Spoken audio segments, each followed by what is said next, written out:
Ayun sa taas, oh, ayun. Ayun na naman, oh. Hindi lumapit sa pangati, pero dito lumalapit siya mga kabay. Ayun, oh. Nasa taas.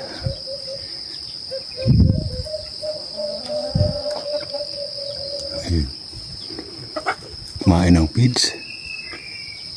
Isa to sa pinakawalan ko mga kabay. Ayun, oh.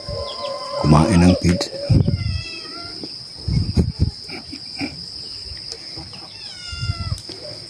Pero hindi siya lumapit sa mga pangati.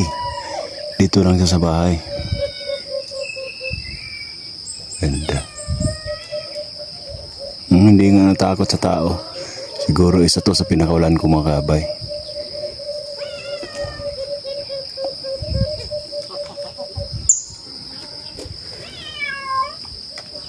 Yan, oh.